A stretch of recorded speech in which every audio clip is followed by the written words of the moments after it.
Ahí estamos ya.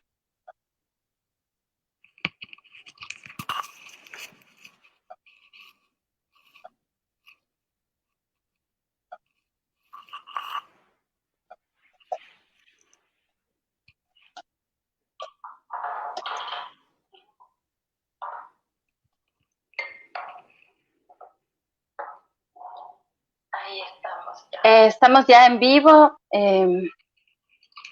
Hola a los amigos que están ya conectados, como siempre saludándoles.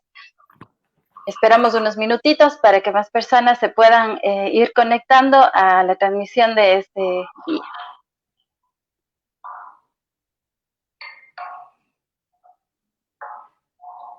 Ahí estamos ya.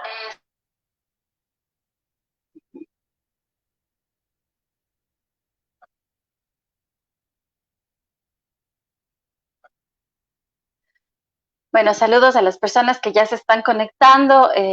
Muchísimas gracias por acompañarnos. Estamos en este espacio que lo hemos denominado Conociendo a. Ya nos empiezan a mandar los primeros comentarios. Gracias por seguirnos. No se olviden de ayudarnos compartiendo para que más personas puedan enterarse de este espacio que, como ustedes saben, tiene el objetivo de difundir, de visualizar a los artistas ecuatorianos que se encuentran en distintos puntos del mundo.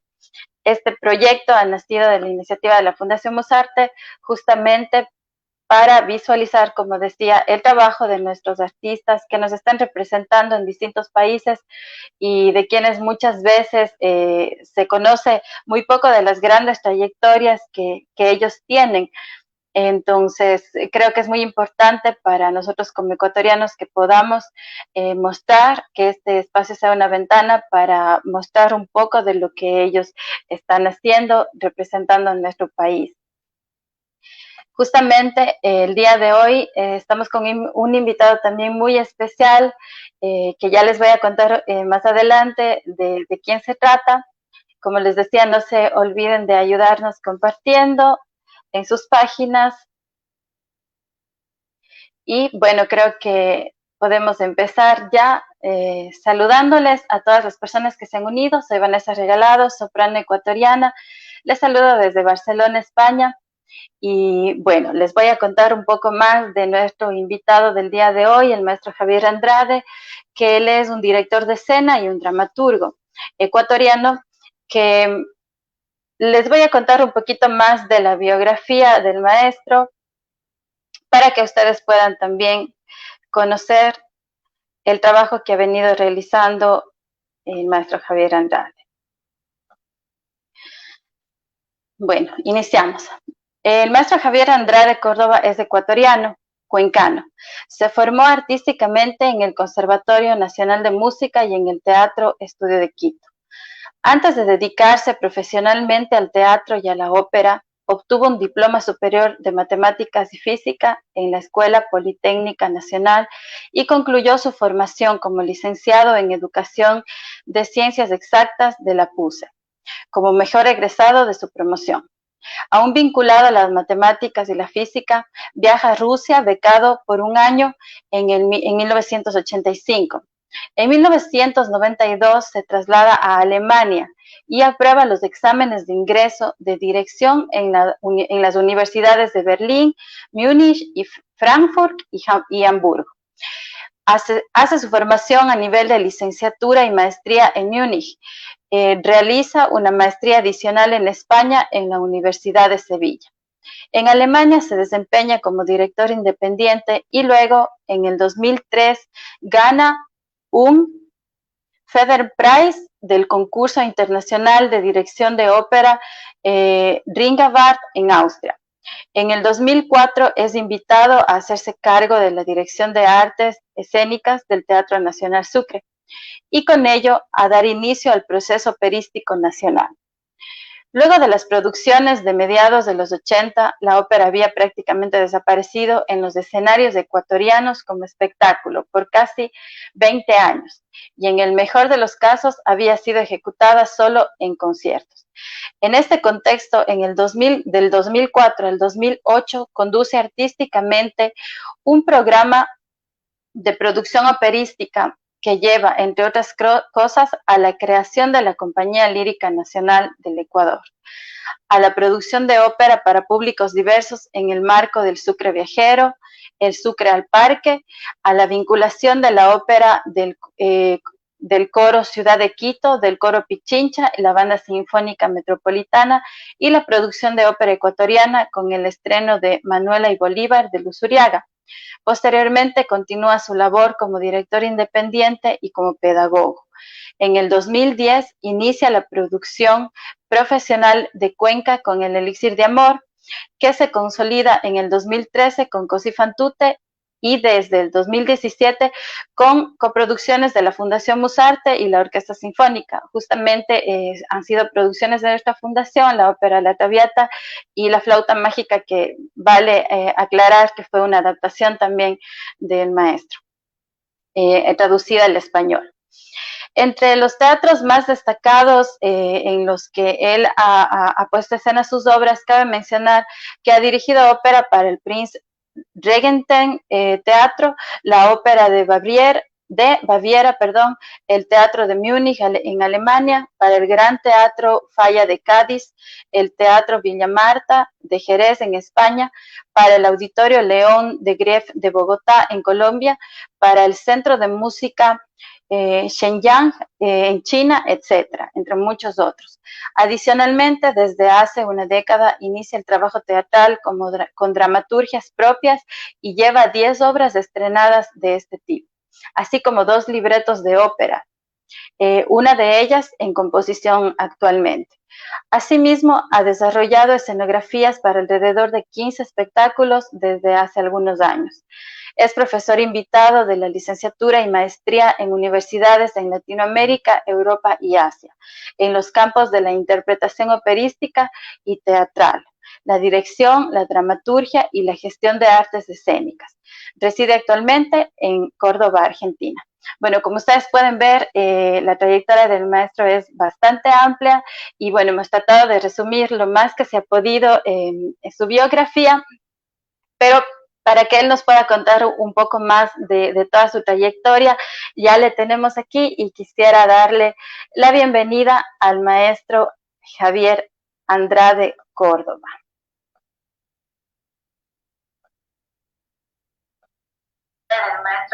Hola maestra, ¿cómo estás? Lo más que se ha podido en su biografía, pero para que él nos pueda contar un poco más de toda su trayectoria, ya le tenemos aquí y quisiera darle la bienvenida al maestro Javier Andrade Córdoba. Hola maestro, ¿cómo estás? Un gusto, Vani, que estaba muteado. Sí, si puedes bajarle el volumen a tu computadora porque está retrasando el audio. A ver, déjame ver. ¿Ahí? Sí. ¿Ahí mejor? Ya. Sí, porque me estaba escuchando todo yo en eco. Bueno, muchísimas gracias. Muchísimas gracias, Javier, por aceptar esta invitación. Muchísimas gracias por este espacio, este tiempo para compartir un poco más de tu trayectoria, de tu gran trayectoria. Los que te conocemos sabemos el enorme trabajo que has realizado por la lírica del país y bueno, para nosotros un gusto tenerte en este espacio. Bienvenido. Muchas gracias, Vani, y muchas gracias por la invitación a charlar un poco, a conversar, a reencontrarse, que en esta época es además muy importante. Sí, bueno, estamos aquí un poco, te vemos que estás bastante cubierto, me imagino que allá hace muchísimo frío, acá estamos con un calor insoportable. Sí, entonces, está haciendo mucho frío, acá estamos en el invierno austral y han sido días especialmente fríos. Bueno, así que leíamos con chompa Noruega aquí. Leíamos en tu biografía que te encuentras actualmente en Argentina, en Córdoba. ¿Desde hace cuánto tiempo estás allá? Sabemos también que hace muchos años saliste del Ecuador y has vivido en diferentes etapas, en diferentes países. ¿Hace cuánto tiempo empieza esta aventura de salir del Ecuador? Actualmente, como decíamos, te encuentras en Argentina. ¿Cómo te ha tratado Sí, este sí. país? Bueno, tú ya lo comentaste, yo salí la primera vez en el 85, imagínate. Ujú, Luego regresé al Ecuador, en el 92 me fui a Alemania, estuve casi 14 años, regresé al Ecuador un tiempo. Ha sido ida y de vuelta y de hecho debo decir que esa trayectoria o esa experiencia me ha enseñado a no comprar más libros, porque siempre los dejo abandonados en algún lugar porque no me los puedo llevar todos, a andar siempre con la maleta muy ligera y bueno, acá en la Argentina estoy desde el 2016, desde agosto de 2016. Y bueno, el país, creo que a uno le tratan como uno quiere que le traten a la final, así que no puedo quejarme, me ha tratado muy bien. Y de hecho, he tenido una experiencia hace poco muy importante en relación con la Argentina, ¿no? Tiene que ver con mi regreso acá justo ahora en medio de la pandemia. así, bueno, justamente te quería preguntar de qué forma te ha afectado esta situación. En Argentina todavía creo que están confinados. Eh, ¿Cómo estás viviendo toda esta situación? Sí, mira, de hecho la pandemia me agarró a mí en Europa, yo estaba allá, en enero se hicieron conciertos Salgado Lírico, un recital con música de Luis Humberto Salgado. Estaba yo en realidad en Alemania y claro, empezaron a cerrarse fronteras, etcétera, etcétera. Y te contaba que justamente una experiencia importante con la nación argentina como una gran nación, digamos, fue que pude Mm, regresar acá con un vuelo humanitario del gobierno argentino, mucho más mm, antes que a Ecuador. En Ecuador el asunto estuvo realmente, sobre todo al inicio tuve la impresión grave. de que éramos apátridas en realidad, porque se decretó evidentemente el cierre, las restricciones, pero nunca se Ujú, pensó en qué hacer con la gente que está afuera, ¿no? Es decir, había que dejar unos corredores monetarios abiertos y eso es una cuestión inmediata que hay que pensarla apenas claro. tomas decisiones de ese tipo. Bueno, en el Ecuador pasaron algunos días hasta que por ahí la Corte Constitucional me parece que intercedió para que los ecuatorianos también se piensen los que estábamos fuera. Bueno, regresé acá Ujú, a Argentina y bueno, la pandemia naturalmente afecta profundamente, sobre todo los que son artistas independientes, ¿no? Los que somos artistas ujú, independientes. Yo he sido artista independiente con 4 años de excepción que trabajé para el Teatro Nacional Sucre, he sido un artista independiente y consecuentemente al mismo tiempo estoy un poco también tal vez ya acostumbrado a estas vicisitudes, ¿no? No tan grave como ahora. Es decir, te puedo decir que parte de la vida que hago ahora en pandemia se parece mucho a la que llevo, a la que llevo comúnmente, sobre todo a las épocas de preparación de montajes, ¿no? Que son épocas claro. de concentrarse, de aislarse incluso, de cierta forma. Ujú, Pero bueno, desde el punto de vista profesional siempre es delicado. Por suerte no he tenido suspensiones en el ámbito pedagógico, es decir, estoy dando clases virtuales. De hecho, en ujú. una universidad en Ecuador, hoy tengo dos universidades en Colombia que están esperando clases, también pronto vienen. En fin, en la parte de producción, claro, están producciones en stand-by, ¿no? Espero que no Ujú, me llegue la noticia de que se suspenden, pero, o sea, me refiero, están ahora en reprogramación, una aquí en Argentina, otra en Colombia. Y lo que más me ha afectado ya, porque son producciones, en ese caso ya mías mismo ujú. son presentaciones de Salgado Lírico en algunos países que estaba eso en camino, pero eso hay que reformularlo, ¿no? Pero ahí estamos. Así Claro, estamos. bueno, creo que ha sido una situación bastante compleja para todos, como decías, los artistas independientes. Pero bueno, quisiera también que más adelante nos vayas contando poco a poco todo el proceso de creación y todo esto. Pero me gustaría empezar que nos comentes, tú eres un director de escena, un dramaturgo.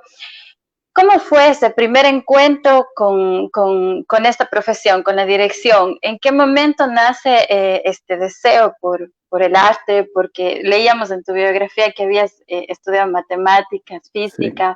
¿En qué momento Sí. nace ya este encuentro con el arte?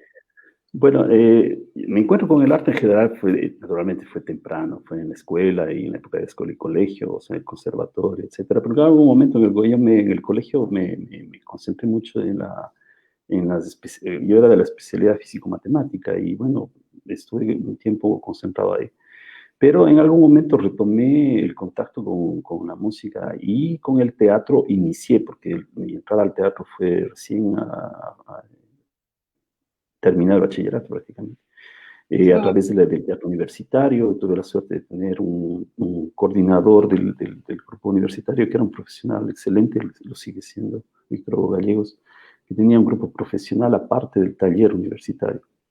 En algún Ujú. momento él me invitó a ser parte de su grupo y afuera del ámbito vocacional, digamos. Y en ese contexto, como que empecé a percibir lo que es la dirección, a través del ejemplo de este maestro, que es un actor y director, ¿no? Víctor Hugo Gallegos. Y por esos mismos años, además, se realizaron algunos montajes de ópera, los últimos, como espectáculo me refiero, y que hasta que yo llegué en el 2004, realmente casi 20 años, 17 años me parece. Y Ujú. yo cantaba también en un coro, y ese coro fue invitado a participar de estas producciones de ópera. Y a través de Ujú. eso se juntaron, fueron juntándose las cosas, ¿no? Se juntó el asunto de musical previo, el asunto teatral que estaba en marcha, con el asunto vocal, coral. Y también por esa época, años más, sobre todo, me parece que en el 90, 91, estuve yo a cargo de una fundación como director ejecutivo que se llamaba Juan Sebastián Bach, que es una Ujú. fundación que además hizo en Quito, en este caso, el estreno de La Pasión según San Mateo. Y si bien eso no es escénico, en cambio también este asunto de la gestión, que está como muy vinculado a la parte de la dirección también, fue apareciendo por allí. Entonces fueron encuentros, lógicamente.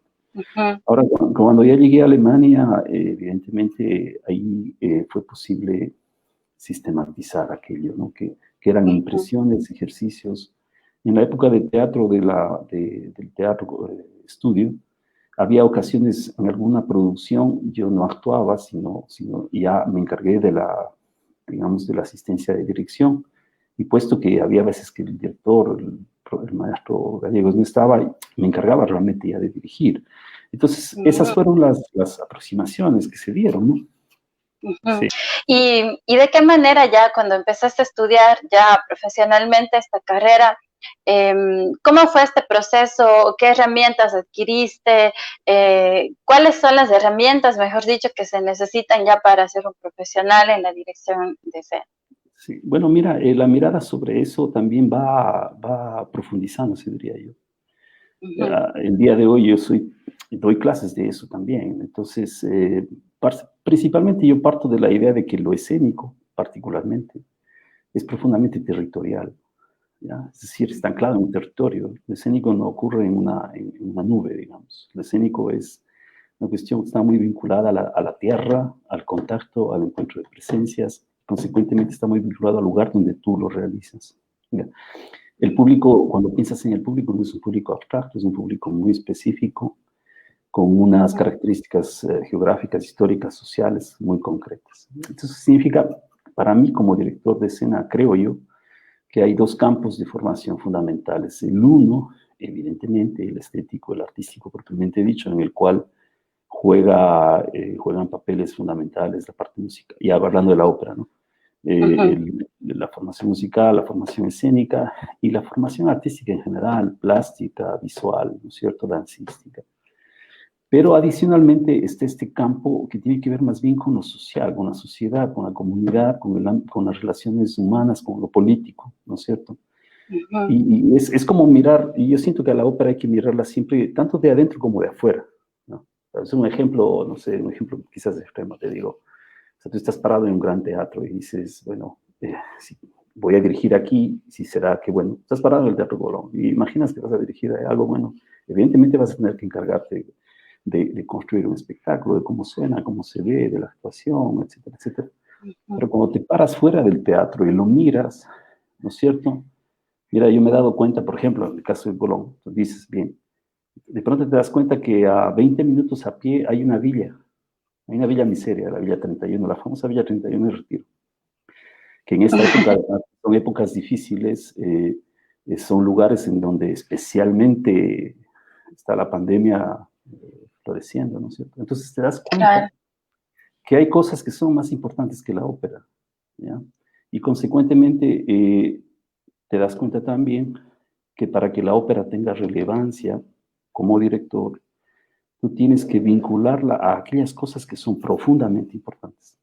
Entonces, Ujú, hay que tener herramientas tanto de lo estético, desde lo artístico, como desde lo social, desde lo territorial. Porque de lo contrario, puede ser que lo que haces es solamente un cascarón de mucho oropel, de mucho brillo, pero que en el fondo no tiene una relevancia profunda, ¿no? Claro, es un ejemplo ujú. como ejemplo, pero el director necesita una formación profundamente humanística, necesita una formación amplia y rigurosa en los lenguajes musicales escénicos, ¿no es cierto? Es un poco lo que se va juntando, además, no es que ocurre de primera, no, eso se va juntando en el camino.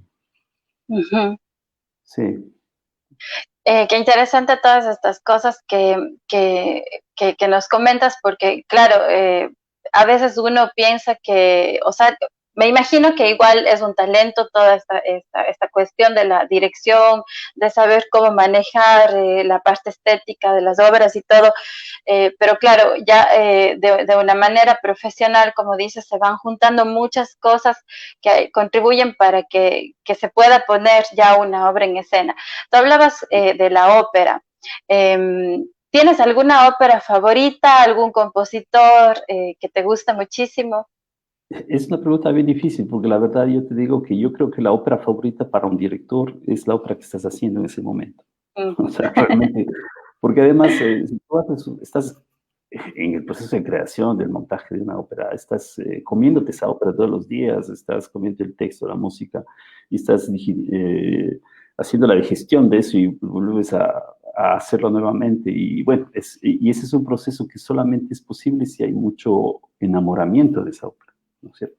Hay mucho, Ujú. y bueno, también odio, ¿no? Como en el amor y odio está ahí, pero bueno, en fin, es una cosa de ida y vuelta, ¿no? O sea, entonces, creo yo que la ópera favorita es la que haces en ese instante, ¿no es cierto? Para que puedas además hacerla con profundidad. Ahora, naturalmente hay esas obras que te acompañan durante mucho tiempo o sobre las cuales trabajas durante un largo tiempo. Pues mira, mi Ujú. ópera favorita este rato es Comandar de Salgado, porque además Mm. la vengo estudiando, la vengo realizando, la vengo estudiando en partes, pues es una ópera muy grande, desde el Ujú. 2006. Entonces, Claro. pero claro, eso da lugar también a pensar que, bueno, soy un tipo con corazones partidos, porque claro, en ese tiempo he hecho otras, entonces, claro, tengo el amor dividido entre Comandá y otras. A veces una o dos más, ¿no? Que están ahí ese rato en construcción, porque hay veces que haces una ópera, la estás montando y, no sé, en 2, 3 meses de pronto viene otra y también la estás Claro. medio estudiando, ¿no? Ahora, mira, Mm. Comandá, en este caso ya particular, ¿no? O sea, Comandá, y yo lo he escrito en alguna parte, Comandá es como muy, muy especial porque realmente Comandá es una invocación, una imaginación de lo que puede ser la ópera ecuatoriana. O sea, es un Ujú. concepto de ópera ecuatoriana y es un concepto que está todavía guardado, todavía no está 100% escuchado, ¿no? Y que se fundamenta en nuestras propias tradiciones narrativas, nuestras propias historias, está vinculado a nuestros propios imaginarios, que hace una Ujú. fusión muy original entre lenguajes occidentales y sonoridades ancestrales, sonoridades mestizas, ¿no es cierto? Y sobre todo que es Cierto. una ópera que tiene un ímpetu romántico que te hace Ujú. recordar a los grandes operistas del romanticismo, es una ópera de la modernidad Ujú. y no pretende ser universal de manera, digamos, no busca una pretensión de falsa grandeza en base a exotismos y Ujú. cosas, sino que es muy auténtica en la construcción misma. Entonces, sí, Ujú. Salgado, eso es muy importante ahora. Antes de haber descubierto a Comandá en el 2006, sin duda había otras, pero bueno, ya habrá que hablar de eso en otro momento. Sí, sí, justamente me gustaría muchísimo tocar el tema porque, bueno, conocemos que tú eres una de las personas que más se ha enfocado en el trabajo de la investigación de la ópera ecuatoriana y me gustaría muchísimo que podamos conversar de esto. Javier, Sí. ¿qué es lo más difícil de hacer ópera para ti? Esa es una pregunta bien difícil, porque yo creo que lo más difícil de la ópera es la cercanía al poder. La ópera Ujú. suele estar muy cercana a estructuras de poder. A ver, la ópera requiere muchísimas herramientas, insumos, personal, recursos, muchas veces para poder hacerse, ¿no? Y entonces es bastante difícil imaginar la ópera como un hecho totalmente independiente. Sí puede darse, pero por lo general hay cruces con estructuras de poder político, estructuras de poder económico, estructuras de poder ideológico, qué sé yo, mercantil, que afectan la posibilidad de la realización de la ópera, ¿no? O que de pronto quieren, o que no te dejan decir lo que quieres decir, o quieren que digas lo que ellos quieren que digas. ¿Ya? ¿Ya? Y esa circunstancia de la ópera, por su complejidad y su necesidad muchas veces de cercanía a estructuras de poder, en un país donde hay estructuras monopólicas, donde hay una consistencia democrática muy débil, en donde hay una impronta profunda de corrupción, se hace más notorio. Entonces se hace difícil, es difícil hacer ópera en un sentido profundo, sensible, en un contexto así, ¿no? Ahora, claro, entonces mira, esto produce que muchas veces la ópera se estanque, se inmovilice, ¿no es cierto? Y yo lo puedo comparar, porque claro, no solamente hago ópera, he hecho muchos géneros teatrales, no sé, en la gran mayoría he entrado. Y claro, cuando tú ves el teatro, tú ves que hay teatro en la calle, hay teatro en espacios alternativos, teatro en el espacio público, teatro de cámara, etcétera. ¿Por qué no hay ópera de esa forma? En parte es porque hay complejidades, ¿no es cierto? Por supuesto, porque hay dependencias de cosas cercanas a estructuras de poder, pero también en parte también es porque a veces la perspectiva que tenemos sobre lo que es ópera puede ser a veces muy estrecha, ¿no? O sea, nos concentramos solamente en unas ideas de títulos, cuando la ópera tiene, mira, si tomamos como referencia 1600, son 420 años de existencia, hay millones de Claro. títulos, miles de títulos, millones pero miles de títulos. Es decir, hay ópera de cámara, hay ópera con poco reparto, hay ópera que se puede hacer. Entonces también es que estamos como a veces muy cerrados en ciertas tradiciones y consecuentemente necesitamos también desde quienes hacemos la ópera, pensarla de una manera también un poco menos burguesa, ya, menos siempre acicalada para gente bien.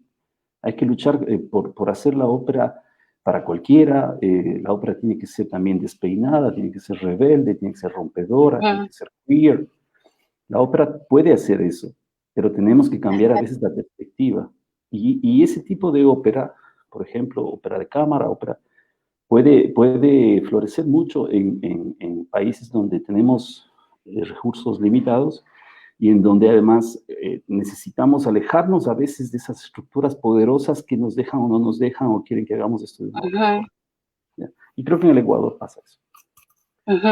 O bueno, de los espacios también tradicionales como el teatro, como decías, ¿por qué no buscar espacios diferentes en donde se pueda crear este tipo de espectáculo también? Porque, bueno, con la Fundación hemos tenido varios proyectos de difusión y uno de esos fue el Ópera al Aula, que llevábamos fragmentos justamente de La Flauta Mágica, que fue adaptación tuya al castellano. Y claro, visitamos a muchos niños jóvenes de muchísimas condiciones y diferentes estratos sociales y fue un éxito en todos los aspectos. Entonces, muchas veces hay ese preconcepto de que la ópera tiene que estar en el teatro o como tú dices, de todas estas ideas, Sí, pero... es la única posibilidad, digamos. Y hay muchas, hay que Claro, abrir el compás. Sí, hay que abrir el así compás. es. Bueno, estamos justamente en ese camino tratando de un poco difundir lo que es este maravilloso género. Javier, bueno, ya hablando de toda tu experiencia que tienes como director de ópera, el equipo de trabajo de una ópera sabemos que es súper grande, hay muchas partes para poder realizar una ópera. ¿Cómo llegan a los acuerdos? Los directores, en qué se enfocan, no sé, o sea, cómo son esos Sí. acuerdos para que el resultado sea el mejor. Bueno, tú sabes que a la final termina siendo un acuerdo que está, por lo general, está puesto en un contrato, ¿no? Y creo que es bueno que sea así a la final, ¿no? Es decir, y hay ahí distintas opciones. Hay una tendencia general hoy a trabajar la ópera hacia un tipo de espectáculo en donde existe una dirección artística general, digamos. En donde hay un director artístico que evidentemente tiene que tener formación musical y escénica para poder coordinar todos los aspectos que están ahí. La otra es en la cual esa dirección artística se divide, evidentemente, entre un ámbito musical y un escénico, y los directores tienen que hacer un acuerdo claro acerca de cuáles son los ámbitos de competencia y también cómo resolver asuntos en donde no se puede separar, porque la ópera es interdisciplinaria, es decir, no es que hasta aquí llega la música y hasta aquí llega la escena, a la final todo tiene que juntarse. Claro. Entonces hay espacios en donde no puedes separar con un cuchillo, ¿no es cierto? Y consecuentemente es necesario conversar, bueno, cómo se va a dialogar sobre esos temas, cómo se va a conversar. Lo que sí está claro es que la ópera siempre es una creación de conjunto. Es decir, incluso en la ópera de una persona, un monólogo operístico, tú sabes que atrás hay, o sea, que pueden haber 30, 40 personas. Entonces, es necesario tener amplitud para entender también los intereses que están en juego, pero ponerlos en orden en un principio, ¿no? Y bueno, yo o sea, he tenido distintas experiencias, generalmente buenas, de distintas formas de arreglo, digamos. Pero creo que básicamente es eso, ¿no? Una disposición a trabajar en grupo, en conjunto. ¿Y alguna vez te ha pasado que te has topado con un director musical que es súper tradicionalista y tú tienes tal vez otro concepto de montaje? ¿Cómo llegas ahí? ¿Cómo Sí me se ha ponen de pasado. acuerdo ahí? Sí me ha pasado, pero por suerte como que ha habido un acuerdo previo y consecuentemente allí uno ya está al tanto de cómo va a manejar la cosa. Alguna vez me pasó que el director de orquesta, aprovechando que era una orquesta concertada, es decir, que una orquesta que se juntó a la producción de manera cooperativa, colaboradora, quiso darme una escena. O sea, me dijo que eso no, que él no iba a dirigir si esa escena se realizaba de esa forma. Evidentemente, en ese momento ahí hay un paso sobre la línea, ¿no? Claro. Sobre el límite. Y claro, también ahí hay un asunto de principios, ¿no? Es decir, no puedes, hay un punto de censura si un director dice esa escena no la puedes montar de esa forma, está entrando ya en el ámbito de tu creación. Entonces, claro, también Claro. hay que trabajar sobre principios, ¿no? A la final, evidentemente, yo hice la escena como creía que tenía que hacer, ¿no? Pero me ha pasado una vez, no ha habido más problemas sobre eso en realidad. Es casi como la excepción de la regla en la experiencia que yo he tenido. Ajá. ¿Y tú de qué manera piensas que actualmente la ópera ha evolucionado? Sabemos que, bueno, muchas veces, bueno, tú que has estado, que te has preparado, que has hecho tu carrera en Alemania, es como que la cuna de la ópera bastante fuera de lo tradicional. Hay muchísimos montajes súper extremos, diferentes, y sin duda ha evolucionado la ópera. Decir que no sería mentirnos. Claro. Pero tú, ¿de qué manera crees que la ópera, la pregunta sería, ¿de qué manera crees que la ópera ha evolucionado y en qué crees que conserva todavía su esencia? Pero mira, la esencia de la ópera está en que es un actuar cantando, ¿no? La ópera es un género vocal para la escena. Es un tipo de teatro musical, digamos. Entonces, la esencia está siempre en el canto actuado. Pues, obviamente, la ópera no es igual a la lírica es lo vocal en general, hay géneros líricos que no son para la escena. La ópera es el actuar cantando, el cantar actuando, como tú quieras llamarlo.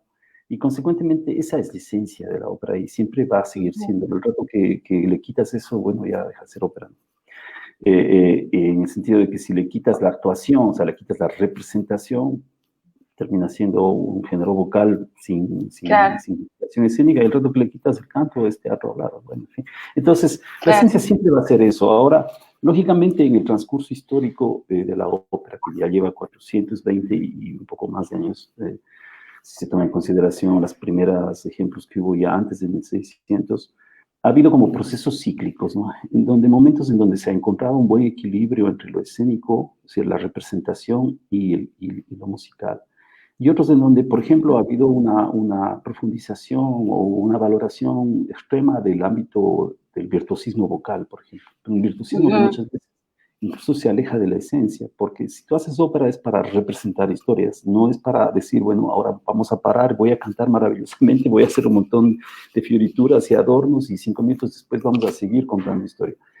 Claro. Eso, claro, ha habido momentos en donde ha pasado eso, ¿no? Y todavía se ve en la estructura de la tradición de formación de ópera a Ujú, veces esos efectos. Pero fíjate que a partir de la Callas y de Visconti, Callas Visconti, esa ujú. dupla, vivimos una época en la que desde alrededor de, digamos, mediados del siglo pasado hasta hoy hay una recuperación clarísima del entendimiento que la ópera está hecha para ser representada. O sea, el libretista escribe una palabra y el compositor pone una nota, no es para que sea eso concierto, es para que sea hecho sobre escena. Claro. Y entonces se busca entender que esto es un género interdisciplinario, orgánico, en donde todas las cosas tienen que estar funcionando, ¿no? Y eso es Ujú, lo que hoy día manda, hacia allá está la ópera, es la evolución de la ópera.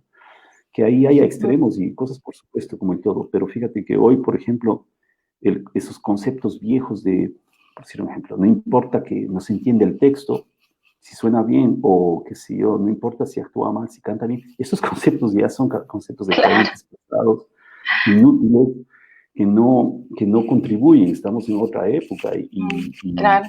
es necesario entender que la gran potencia de la ópera está en pensarlo como algo orgánico, conjunto, en donde todos esos niveles están trabajados con muchísima factura, ¿no? Ujú. Y esa es la Bueno, realidad de la ópera aprovecho, hoy. Sí. sí, sí, perdona la interrupción. Aprovecho para saludar a las personas que nos están acompañando. Tenemos muchos comentarios que, bueno, luego, si tienes un poquito de tiempo, si puedes contestar. Un gusto. Tenemos muchos Saludos. saludos. Sí, hay una pregunta que nos hace Rodrigo Ponce. Muchos saludos a Rodrigo, un amigo desde hace muchísimos años, creo que amigo en común. Dice, bueno, saludos, felicitaciones Vanessa, felicitaciones Javier. Dice una pregunta, ¿cuál es el proceso educativo necesario para la realidad actual de la ópera en Ecuador? Bueno, justamente me ganó con esa pregunta. Podemos contestarle. Hagamos un seminario sobre eso. Sí, porque es una pregunta bien larga, pero no, es muy importante. Mira, a ver, conectándonos con lo anterior, por ejemplo, hay un asunto que además en el cual yo trabajo profundamente hoy, ¿no? Al mismo tiempo. Mira, siempre se interpreta para interpretar ópera, ¿no es cierto? Cuando interpreto estoy Ujú, hablando tanto de cantar como actuar, de mover, de todo lo que está implícito. Se parte, por ejemplo, de una profunda conciencia fonética, prosódica, sintáctica, semántica del texto, que se hace música a través del ujú, compositor. Y entonces, por ejemplo, es indispensable profundizar en los estudios alrededor del texto, ujú, porque si bien es cierto que la técnica vocal específicamente, la técnica de producción sonora, exige, como otras técnicas de un tratamiento desglosado por separado, tú desarrollas la técnica vocal por acá, desarrollas una técnica corporal por acá, desarrollas una técnica textual por acá, que generalmente está abandonada en la pedagogía operística. Luego tiene que juntarse todo.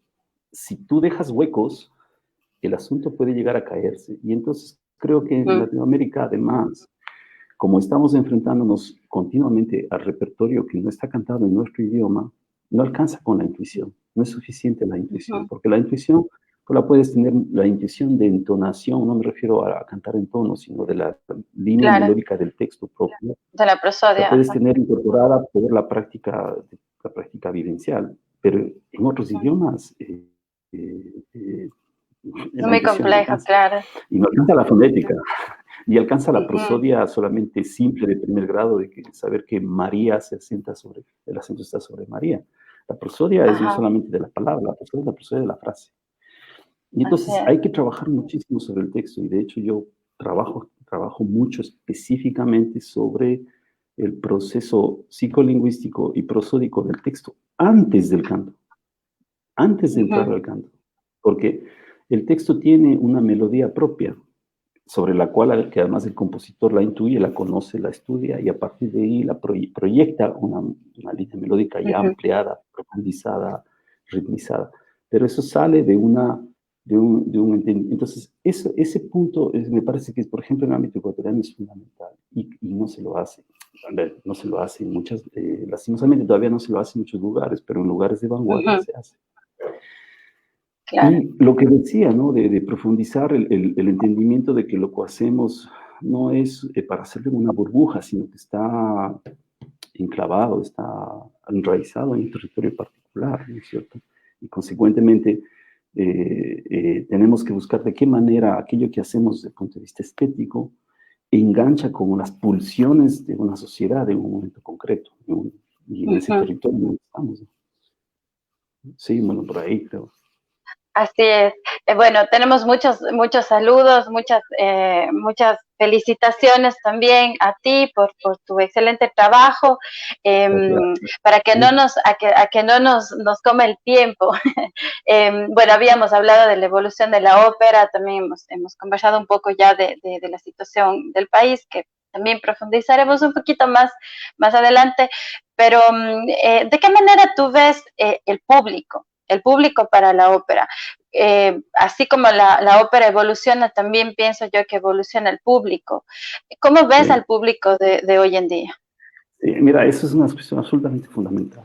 Digamos, en el ámbito de las artes escénicas en general, y consecuentemente también en de las musicales, por corresponder al hecho de ser hechas en vivo, el problema de la creación de nuevos públicos es el problema central, el más importante de la gestión en nuestros países. Es más importante, creo yo, que el problema estético, a pesar de que el estético está íntimamente vinculado, porque tú puedes crear públicos solamente si trabajas en el ámbito estético como factor de calidad. Pero el ámbito de la creación de públicos es el ámbito principal, porque si no se crean nuevos públicos, no importa lo bueno o malo lo que hagas, no va a servir para nada. ¿Ya? Y en ese contexto, entonces, ya te digo, yo parto de la idea de que es territorial, o sea, no es que el público es importante, no, es lo más importante al final, porque todo lo que hacemos es para un público. Y entonces la pregunta es, adicionalmente, ¿qué ocurre con los públicos nuevos? Y fíjate que ahí estamos enfrentados a una realidad distinta a la que de pronto existía hace 20, 30 años.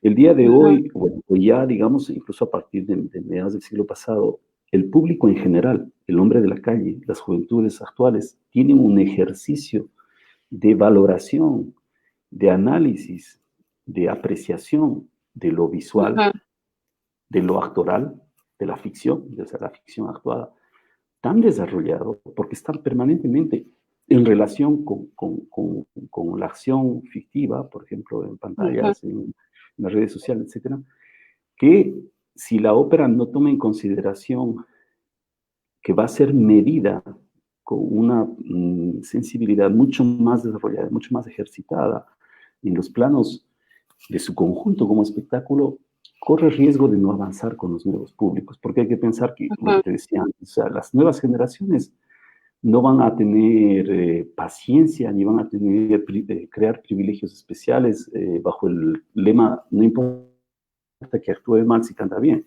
Eso pertenece a otra idea de otro tiempo.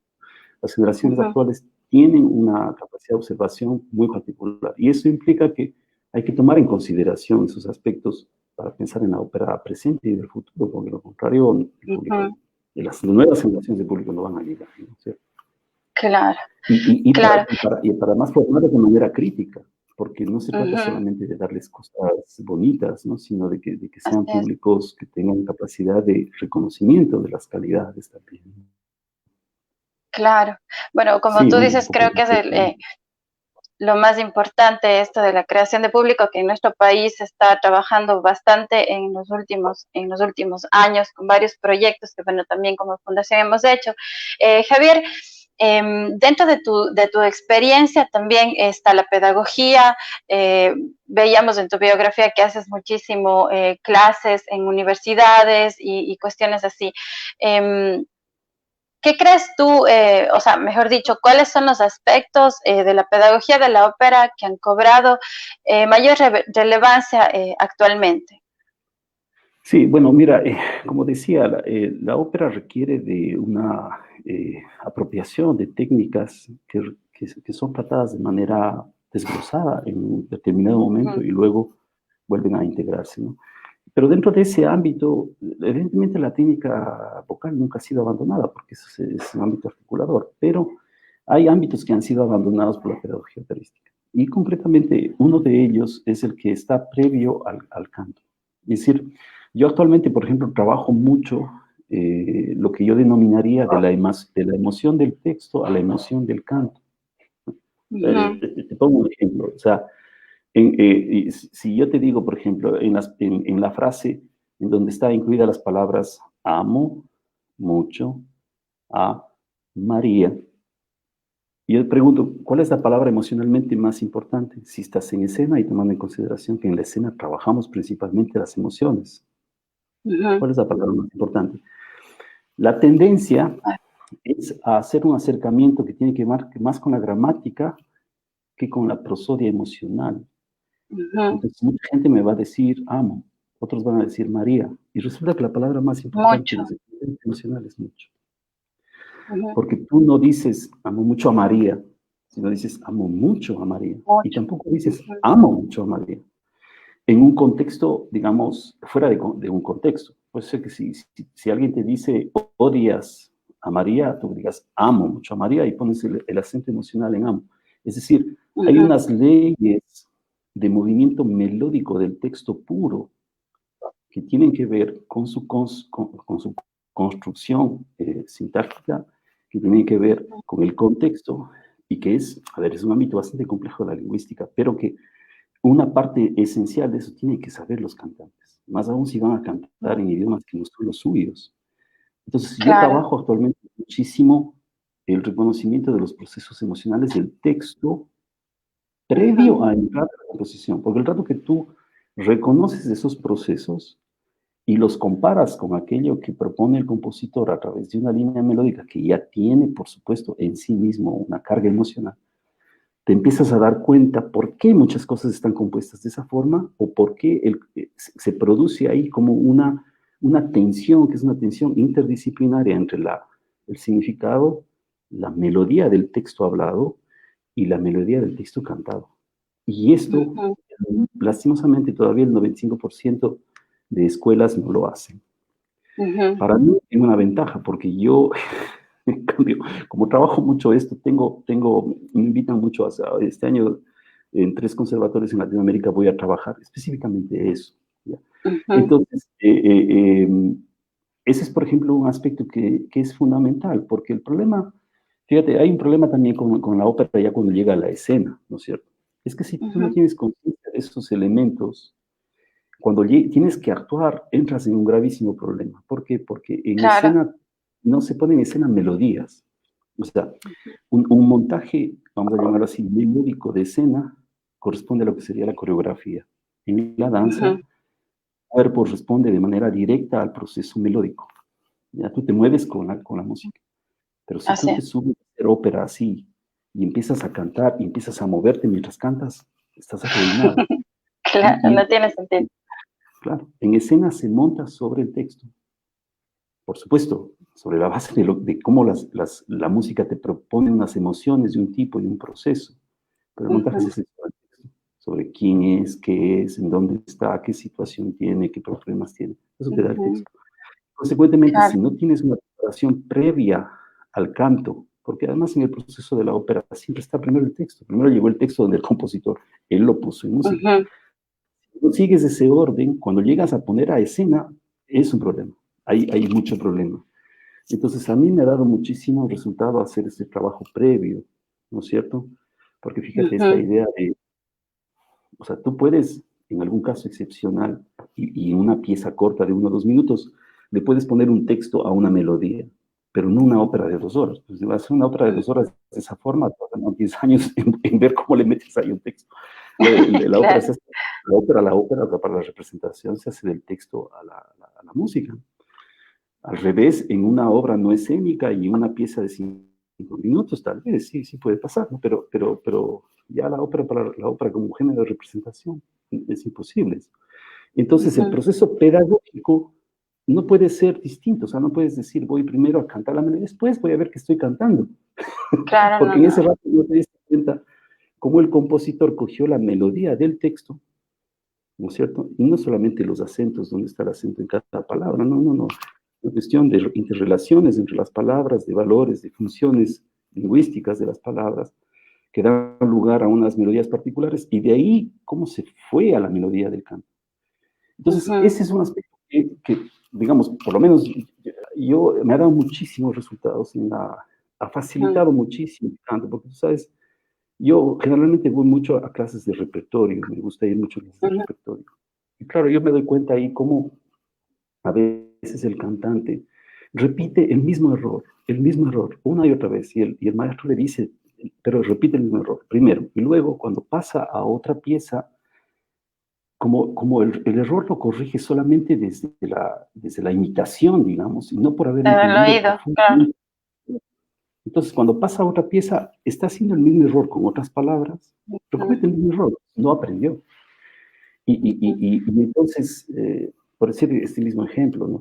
Si tú crees que en Amo mucho a María, el hecho emocional está en María, y le dices al cantante, estamos cantando en italiano, estamos cantando en alemán esa frase, y le dices al cantante que piense en María, la idea está bien, ujú, pero no es suficiente, porque el cantante va a pensar en María cuando dice María y va a descargar la emoción en María, cuando en realidad ujú. sí tiene que pensar en María, pero tiene que pensar cómo ama a María y se descarga la emoción Claro. en mucho.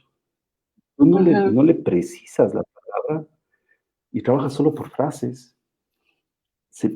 Continúa reforzándose el error. ujú, Entonces, digamos, este es un aspecto que requiere, por supuesto, de una observación palabra por palabra, ¿no? Y de ujú. funciones lingüísticas, conocimientos prosódicos, lingüísticos y psicolingüísticos, pero que aterrizado a la pedagogía operística, al menos me he dado cuenta yo que es súper útil, o sea, ha sido, Ujú, me da muchísimos resultados, ¿no? sí, Entonces, bueno, es un ejemplo, ¿no? Un ejemplo de eso, de esta cuestión pedagógica que a mí me apasiona mucho, evidentemente. sí, sí, sí, Sí, sí. no. De hecho, es una de las cosas, como tú dices, más importantes y bueno, a mí también me gusta mucho la pedagogía y es lo que más también siempre trabajo porque con los jóvenes, porque si no entienden lo que están diciendo o la emoción o la intención que justamente cuando yo era alumna tuya, tú mismo nos decías todas estas cosas ya desde antes, entonces claro, son conceptos que uno va aprendiendo, igual mi profe de canto, Javier, también Rivadeneira, él también todo el tiempo nos está justamente hablando del trabajo del texto, entonces realmente si no entiendes no puedes, empiezas a hacer incluso movimientos falsos y cosas extrañas. Pero bueno, Claro. este tema es súper, súper importante Y también para eso tenemos nosotros que como estar todo cantantes, para hablar conocer. de pedagogía. Sí, fíjate que además para Sí. recordarte que el análisis de este tipo permite, o me acuerdo que permitió, por ejemplo, no voy a decir el nombre, que algún compañero tuyo en aquella época universitaria que hablaba con un dialecto súper cuencano, ¿no es cierto? A pesar, Ujú, o sea, justamente cuando haces el análisis de eso y ese cantante le toca hacer texto hablado, porque puede pasar en una ópera cómica, en una zarzuela, qué sé, claro, en opereta, que pudo hacer ese texto sin cantar cuencano, sin hacer el cantadito cuencano sobre el texto, claro. porque logras entender un proceso prosódico general Ujú, que te permite resolver, te permite así por es, un momento resolver, por ejemplo, ese tipo de dialecto, ¿no? Que otra vez se te pega, claro. claro, sí, pero bueno, pero esas cosas. Claro. No, Y eso me ese pega, es como porque dices, me doy cuenta, chuta, se me pega rapidito. se pega. Bueno, a quién no se le pega el cantado cuencano. Bueno, nos quedan, el tiempo siempre pasa súper rápido cuando uno está hablando de estas cosas tan interesantes que son para nosotros. Pero no me gustaría, mejor dicho, o no me gustaría que dejemos de conversar de todo lo que ha sido tu investigación de la ópera ecuatoriana. Como decía hace un rato, creo que eres la persona que más ha trabajado sobre la investigación de las composiciones de ópera, opereta ecuatoriana. Si nos puedes contar un poco más de esto, de cómo ha sido tu investigación, el rescate de esta obra operística. Sí, mira, bueno, empezó bastante temprano, ¿no? Yo llegué al Teatro Sucre con ese encargo en el 2004 y por supuesto pensaba que la ópera ecuatoriana era un eje central y entré a revisar las partituras, etcétera, en el 2006. En el 2007 hicimos un primer recital en el Teatro Sucre. Y luego, justamente porque son óperas bastante voluminosas, difíciles, logramos hacer algunos recitales donde se incluían partes, tú fuiste parte de alguno de ellos, etcétera. En el año 2011, cuando ya se puede, luego de un proceso bastante largo, se logra hacer en Sueños de Amor, que fue, claro, un reestreno en ese caso, ¿no? Esa obra fue hecha en el 32, se la vuelve a hacer en el 2011. Fue como un momento, por supuesto, fundamental, que abrió la opción hacia las obras que seguían allí, que siguen allí, ¿no es cierto? En ese contexto, siempre trabajando, ¿no? O sea, y en el 2015, me parece, 14, la maestra Ivonne Schiaffino, pianista que estaba haciendo ahí un título de investigación de maestría, me pregunta si yo tengo algún tema para que podría servir para su tesis, y yo le propongo la edición de la parte piano-voz de Eunice, que por suerte tenía yo la partitura, porque claro, evidentemente necesitaba tener ahí. Y a partir de ahí se va abriendo el espacio hacia Eunice, que finalmente con la Orquesta Sinfónica de Cuenca y el enganche de la orquesta de la institución, del maestro Meissner, etcétera, se logra estrenar en el 18. Y fíjate, lo último es nuestros recitales con fragmentos que no se habían escuchado antes en Europa, ahora en enero, ¿no? Que se hicieron en Roma, Barcelona y Viena. Ese proceso evidentemente es un proceso largo, es un proceso en donde yo en distintos momentos he logrado fotografiar las partituras, acercarme, mirar los registros Sí, justamente vocales. eso, perdóname, o sea, ¿tú sabías en dónde estaban estas partituras? ¿Cómo llegaste a ese encuentro con esas Sí, partituras? claro, ¿En dónde encontraste? No sé. claro. Bueno, jugó un papel muy importante ahí un estimado amigo, se llama Norio Granja, que es el director del archivo histórico. Evidentemente yo empecé a preguntar dónde estaban esas partituras, etc. En algún momento supe que estaban en el archivo histórico, en ese entonces del Banco Central, en 2006. Luego pasó al ministerio. Y claro, me acerqué y Honorio me guió a través del catálogo que había, etc. Y bueno, por suerte ahí empezó todo eso, ¿no? La verdad es que, a ver, es un poco absurdo también, o sea, lastimosamente siento en realidad que soy casi la única persona que ha investigado eso, en la parte vocal, ¿no? Más de otras cosas. Porque lo que se ha logrado hacer es todo producto de estas investigaciones y de estas ediciones de las partituras. Yo creo que ahí hace falta mucho énfasis todavía de los gestores de la ópera nuestros, o sea, de los actores de la ópera ecuatoriana, ¿no? Sobre todo por lo que te digo, porque Cumandá, en este caso particular, es una obra Hermosísima. es muy excepcional y que plantea un concepto de ópera, ¿no? Que es un concepto que te digo, no pretencioso, no es un concepto en el que se acude a exotismos de que hago aparecer esto un poco ecuatoriano, le pongo, qué sé yo, un par de cosas encima y ya con eso es ecuatoriano, no es ecuatoriano profundamente en la factura musical, y evidentemente también en el texto y en lo que trata, ¿no?